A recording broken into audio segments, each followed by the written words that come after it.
I'm pretty certain that every single finance YouTuber has said this, but it's worth repeating. Albert Einstein has famously said that compound interest is the most powerful force in the universe, and as the eighth wonder of the world, he who understands it earns it, and he who doesn't pays it.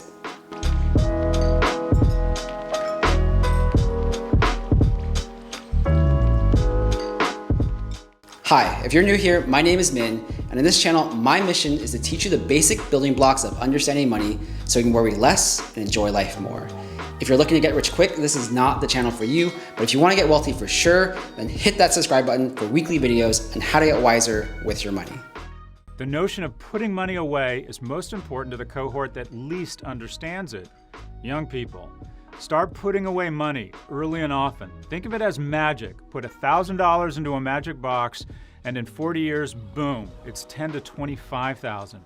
If you could have this magic box, how much money would you put in it?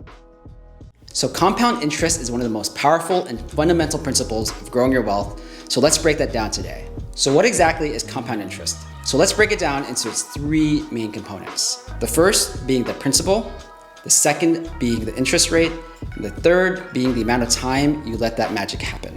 The magic of the compounding really happens over time because it's allowing the interest to build on top of your interest to build on top of your interest. So let's break down a basic example. Compound interest is calculated as taking your principal and then adding the principal times the interest rate to get your interest amount. So let's take an example. Let's say your principal amount is $1,000 at a 5% interest rate. The math after the first year should be simple. That 5% of $1,000 should be $50 of interest. So you now add that together and you have $1,050 after your first year. So in your second year, your new principal is $1,050. And the 5% interest on that is $53. And this keeps going. In your third year, you have more principal, which generates more interest, and you now have $55 of interest in your third year on that same $1,000 of initial investment. And remember when I said time was a huge factor in compound interest? After 10 years, look at how much this has grown. Your initial $1,000 investment is now over $1,600 after 10 years. So let me break this down with a couple more examples to show you some more variables and how this is calculated. Again, let's say for this example, you have a one-time investment of $1,000. But let's look at this over the course of 30 years across different potential interest rates. So you can expect 1% interest rates from online savings accounts, 3 to 5% on the appreciation of your home or real estate investments, 5 to 7% on your retirement accounts or index funds in the stock market.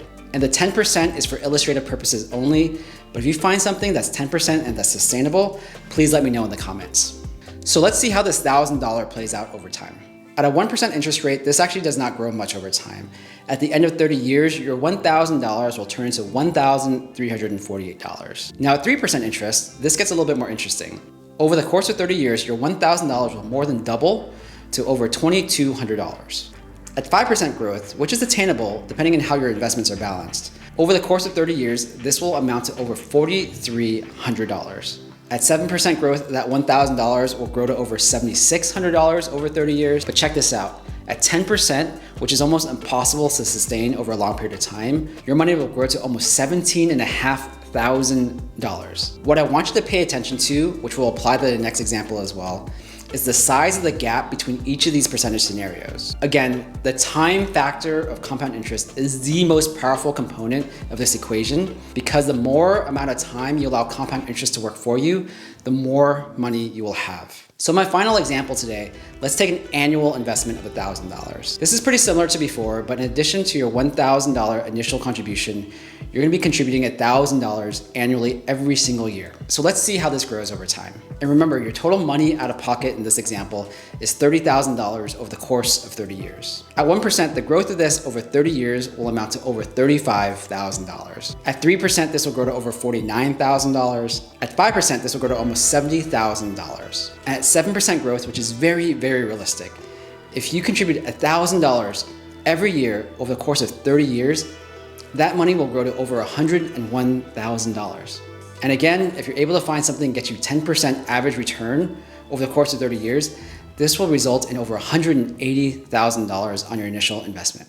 So the takeaway of today's video is to take advantage of compound interest as soon as you can with as much money as you can and let time do the magic for you. And trust me, if you're able to take this advice, your future self will be so grateful for the choices you made today. If you got value out of this video and appreciate the charts that I make, please give this video a like. I'd really appreciate it. And if you want to see more weekly videos on the basics of understanding your money, please consider subscribing. And until next week, thanks for watching. Peace.